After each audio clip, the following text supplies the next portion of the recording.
کے لوگوں سے ایک یہ فائدہ بھی ملا کہ 9 مسلموں نے اور ایک دوسر قرضہ افراد نے بھی خالد کو بڑی قیمتی معلومات دی۔ ہیرا آپ کا ہے، ہیرا کے ایک سردار نے خالد سے کہا، لیکن آپ اس شہر پر قبضہ کر کے امن سے نہیں رہ سکیں گے۔ آپ کو شاید یہ معلوم ہوگا کہ ہیرا کے ارد گرد 4 قلعے ہیں جن کے قلعے دار مختلف قبیلوں کے سردار ہیں اور ہر ایک قلعے میں عیسائی عربوں کی فوج موجود ہے۔ اگر ہم نے فارس کے نامور سالاروں کو شکست دے دی ہے تو ان قلعے داروں کو شکست دینا شاید مشکل نہ ہوگا۔ خالد نے کہا اور پوچھا، قلعوں کی فوجیں لڑنے میں کیسی ہیں؟ ہر ایک سپاہی جان لڑا دے گا۔ ماجوسی سردار نے کہا، ہم ان فوجوں کو فارس کی فوجوں کی نسبت زیادہ طاقتور اور جری سمجھتے ہیں۔ خالد کو ان 4 قلعوں کی جو معلومات بتائی گئی وہ یوں تھی۔ ہر قلعے کا اپنا ایک نام تھا۔ ایک قلعے کا نام کسرے بیت تھا، اس کا قلعے دار ایاس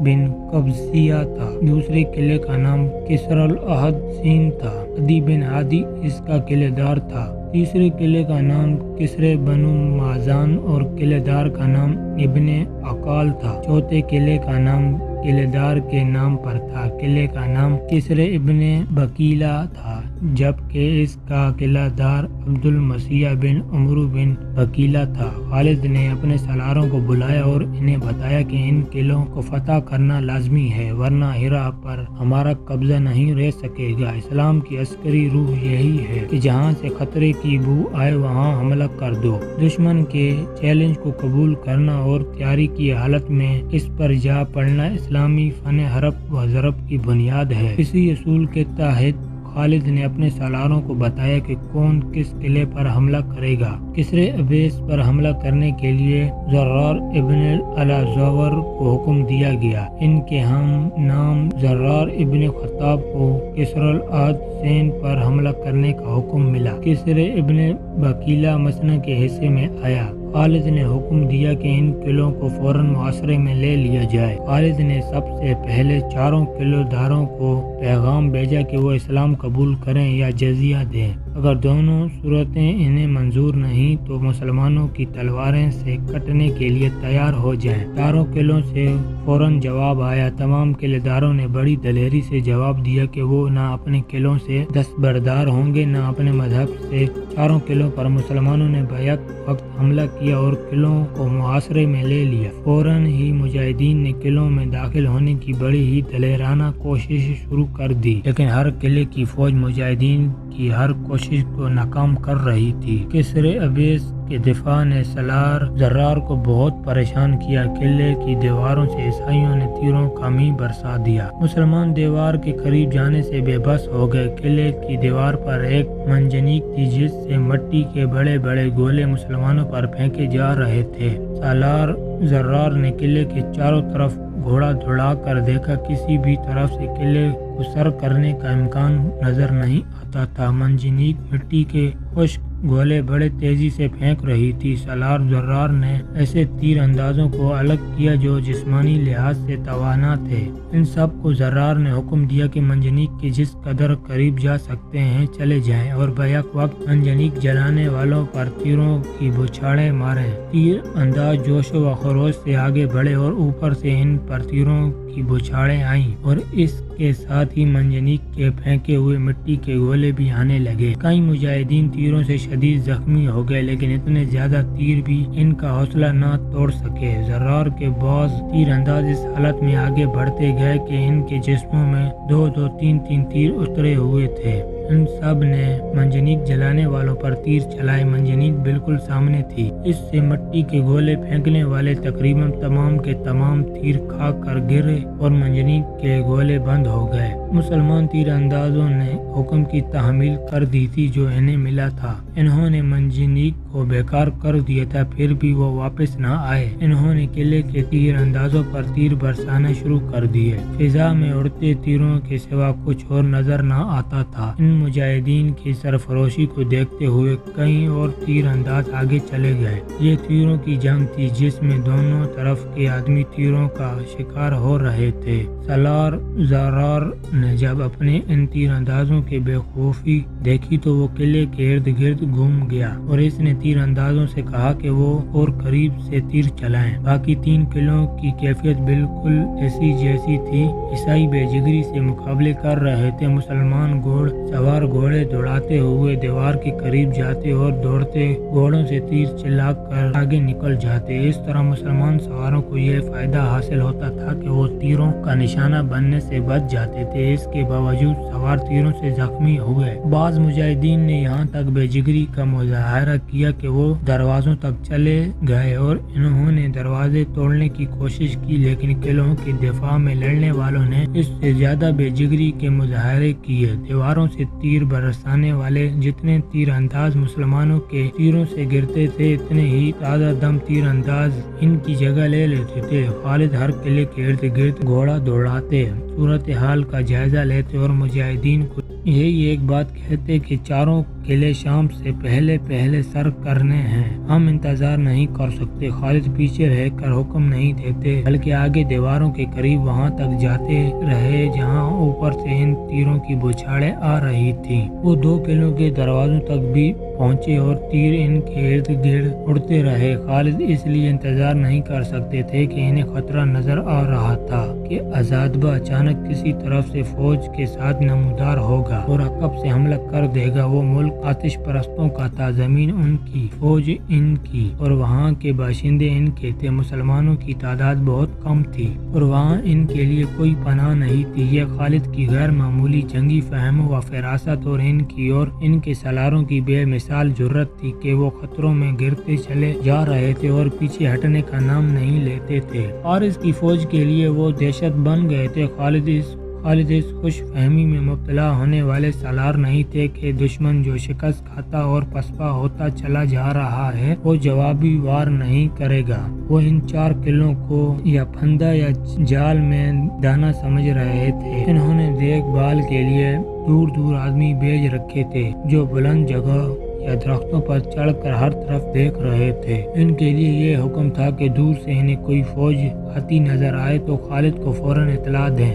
وہ آئیں گے، وہ ضرور آئیں گے۔ خالد کا یہ پیغام ہر ایک سالار اور ہر ایک سپاہی تک پہنچ گیا تھا، اور یہ بھی کہ اللہ کے شہرو ہمت کرو، قلعے لے لو، دشمن آئے تو اس پر تمہارے تیر قلعوں کے دیواروں سے برسیں۔ مسلسل لڑائیوں، کوچ اور پیش قدمی کے تھکے ہوئے مجاہدین اپنے جسموں کو جیسے بھول ہی گئے تھے۔ وہ اب روحانی قوتوں سے لڑ رہے تھے، ایک دوسرے کو پکارتے، ایک دوسرے کا حوصلہ بڑھاتے اور دشمن کو للکارتے تھے۔ ان کے تیر نیچے سے اوپر جا رہے تھے۔ قلعوں کے اندر یہ عالم تھا کہ دیواروں سے زخمی تیر اندازوں کو تار رہے تھے۔ زیادہ تر کو تیر چہروں، آنکھوں اور گردنوں میں لگے تھے۔ ان کی چیخوں و پکار سے ان کے ساتھیوں کے حوصلے ٹوٹنے شروع ہو گئے۔ مسلمانوں کی للکار اور ان کے نعرے قلعوں کے اندر بھی سنائی دے رہے تھے۔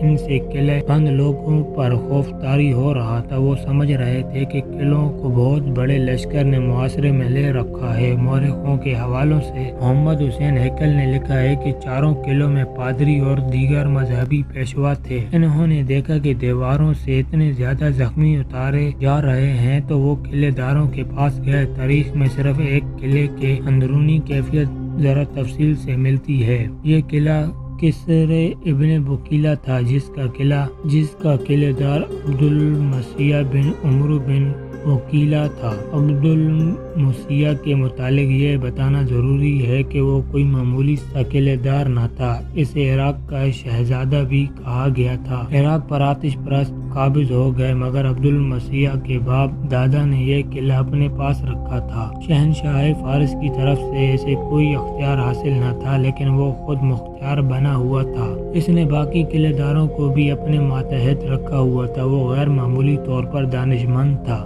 وہ جرأت میں بھی بے مثال تھا۔ اس کی سب سے بڑی خوبی حاضر دماغی اور حاضر جوابی تھی۔ وہ ضعیف العمر ہو چکا تھا لیکن جذبے اور حوصلے کے لحاظ سے وہ جوان تھا۔ اس نے نوشیروان عادل کا زمانہ بھی دیکھا تھا۔ اس سے اندازہ ہوتا ہے کہ اس کی عمر خاصی زیادہ تھی۔ خوش گفتاری اور ظرافت کی وجہ سے نوشیروان کسریٰ اور شیر کا دادا عبد المسیح کو بہت پسند کرتا تھا۔ اس نے نوشیروان عادل سے کہا، میں اور میرے کچھ سردار تمہاری اطاعت قبول نہیں کریں گے، ہم اپنے قلعے میں رہیں گے، اس سے شاید تمہیں بھی کچھ فائدہ ہو۔ میں تمہیں اور تمہاری پسند کے سرداروں کو 4 قلعے دے دیتا ہوں۔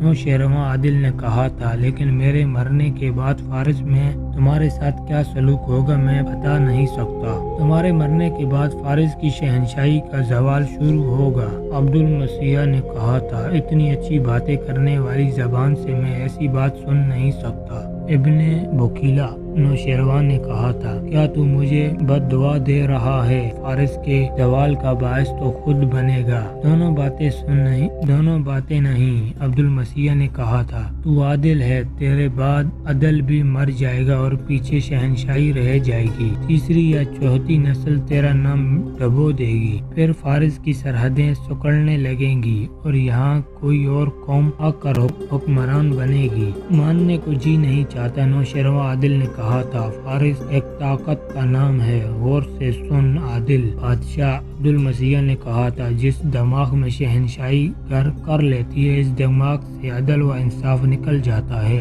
تخت پر بیٹھ کر رعایا کی محبت دل سے نکل جاتی ہے۔ تیرے بعد آنے والے اگر فوج پر بھروسہ کر کے رعایا کا خیال نہیں کریں گے تو وہ اپنے زوال کو تیز کریں گے، ان سے تنگ آئی ہوئی رعایا ان کا ساتھ دے گی جو باہر کے حملے آور ہوں گے۔ میری عمر ابھی اتنی زیادہ نہیں کہ تجربے کی پناہ پر بات کروں، لیکن میں محسوس کر رہا ہوں کہ آنے والا وقت فارس کے لیے اپنے ساتھ کیا لا رہا ہے۔ اب عبد المسیح کی عمر اتنی زیادہ ہو گئی تھی کہ کمر جھک گئی تھی، کندھے سکڑ گئے تھے، رعشہ ایسا کہ اس کا سر ہلتا اور ہاتھ کانپتے تھے۔ نوشیروان عادل کی دوسری نسل کا شہنشاہ شکست کے صدمے سے مر چکا تھا اور فارس کا زوال شروع ہو چکا تھا۔ خالد کے لشکر نے آج عبد المسیح اور اس کے سرداروں کے قلعوں کو محاصرے میں لے رکھا تھا اور اس کی قلعہ بند فوج کا حوصلہ کمزور ہوتا جا رہا تھا۔ اس میں اتنی طاقت نہیں رہی تھی کہ دیوار پر جا کر دیکھتا کہ محاصرے کی اور مسلمانوں کی کیفیت کیا ہے اور مسلمانوں کی نفری کتنی ہے۔ شاید مسلمانوں کی نفری کا اندازہ نہیں تھا۔ مسلمان صرف 18,000 تھے اور انہوں نے 4 قلعوں کو محاصرے میں لے رکھا تھا، بلکہ بڑھ بڑھ کر حملے کر رہے تھے۔ عبد المسیح اپنے محل میں گیا تو وہ پادری اس کے انتظار میں کھڑے تھے۔ کیا گرجے میں اپنی فتح اور دشمن کی تباہی کی دعائیں ہو رہی ہیں؟ عبد المسیح نے پادریوں سے پوچھا۔ ہو رہی ہے، بڑے پادری نے جواب دیا۔ اور تم یہاں کیوں آ گئے ہو؟ عبد المسیح نے کہا، جاؤ اور گرجے کے گھنٹوں کو خاموش نہ ہونے دو، ہم اپنی فوج اور لوگوں کو قتل عام سے اور ان کے گھروں کو لوٹ جانے سے بچانے آئے ہیں۔ بڑے پادری نے کہا، کیا آپ نہیں دیکھ رہے کہ ہمارے کتنے سپاہی زخمی اور ہلاک ہو چکے ہیں؟ کیا آپ دشمن کی للکار اور اس کے نعرے نہیں سن رہے ہیں؟ کیا تم مجھے یہ کہنے آئے ہو کہ میں ہتھیار ڈال دوں؟ آپ کی جگہ کوئی اور قلعے دار ہوتا تو ہم ایسا مشورہ کبھی نہیں دیتے۔ دوسرے پادری نے کہا، لیکن آپ دانشمند اور تجربے کار ہیں،